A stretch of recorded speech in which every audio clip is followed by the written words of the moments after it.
Turkiyada kuchli zilzila sodir bo'ldi.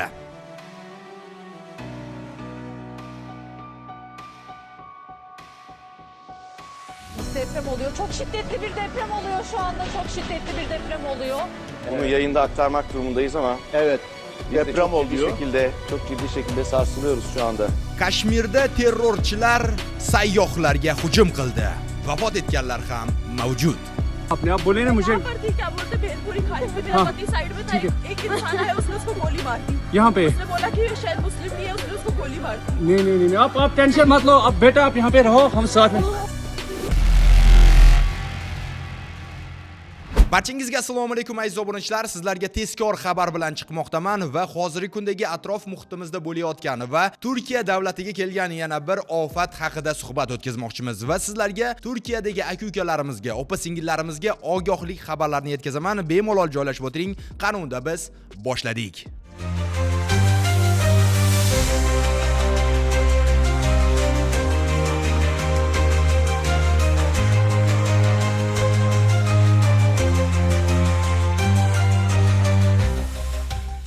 O'zbekistonning 12 ta viloyatining ob-havosi va 24 ga 7 eng oxirgi onlayn kurslari. Dollar, rubl deysizmi, rubl o'zbek so'mi deysizmi, yo bo'lmasam butun Qirg'iziston, O'zbekiston so'mi deysizmi? Konvertatsiya bo'yicha eng zo'r xabarlar ham ichida joylashgan Uzbom TV ilovasini sizlarga taqdim etaman. Play Marketdan albatta yuklab olasiz.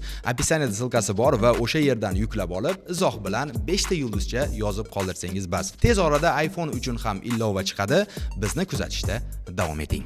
2025-yilning 23-aprel sanasi kuni, ya'ni shu kuni Istanbulda kuchli zilzila sodir bo'ldi. Ushbu zilzilaning birinchisi 6.1 ball. Oxirgi kuzatilgan zilzila esa 6.9 ballik zilzila sodir bo'lgani aytilmoqda. Ushbu zilzila hozirgi kundagi analitiklarning xabariga qaraganda volnoobrazniy, ya'ni esingizda bo'lsa 2022-yilda Turkiyada bo'lgan zilzilada biz xuddi shunday zilzilani aytib o'tgan edik va xuddi shunday yo'nalishda nechidir marotaba ushbu zilzila sodir bo'lgan va deyarli u ball 8 balldan yuqori edi. Nechta binolar yer bilan yakson bo'lgan edi. Istanbulda ham xuddi shunday bo'lishi mumkin edi, lekin ushbu zilzila deyarli 10 soniya davom etgan va bir necha marotaba takror.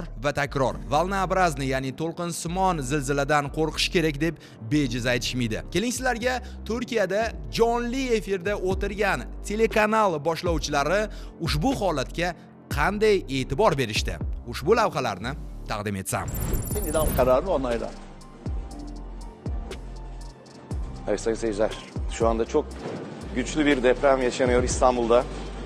Bunu Evet. yayında aktarmak durumundayız ama Evet. biz de Deprem oluyor. çok ciddi şekilde sarsılıyoruz şu anda. Deprem oldu. 4 büyüklüğünde bir deprem olmuştu ama çok güçlü bir deprem şu anda ciddi şekilde Evet. bulunduğumuz stüdyoyu sarstı ve Sarstı bayağı. Politika faizinin arttırılmış olmasıydı. Yine özellikle sıkılaştırma önlemlerinin devam ettiğine biz şahit olduk. Bakıldığında Deprem oluyor. Çok şiddetli bir deprem oluyor şu anda. Çok şiddetli bir deprem oluyor. Çok şiddetli bir deprem oluyor. İstanbul'da hissedilen çok şiddetli bir deprem oluyor. Sakin olalım. Çok yüksek bir deprem olduğunu söyleyebiliriz. Stüdyomuzda çok derinden hissettik. Şilan anneme ulaşabilir misin? Çok derinden hissettik. Çok. Hozirgi kunda nechta binolar jabr ko'rgani, yo bo'lmasam bir necha binolar yer bilan yakson bo'lgani haqida rasmiy xabarlar, rasmiy manbalar yo'q. Lekin internet tarmog'ida tarqalayotgan mavzular bular albatta o'sha 2022-yildagi zilziladagi kadrlarni tarqatishmoqda. Sizlarga fake xabarlar ham berishmoqda. O'sha yerdagi bo'lgan hodisa, ya'ni Istanbulda bo'lgan jonli ravishda bo'lgan hodisalarni biz sizlarga taqdim etmoqdamiz va hozirgi kunda jiddiy bir xavotirlanadigan joyi yo'q. Faqatgina o'zbeklarni biz ogohlantirib qo'ymoqchimiz. Katta binolarda va o'sha yer bilan yakson bo'ladigan eski binolardan o'zini olib qochishlarini xohlagani bo'lar edik.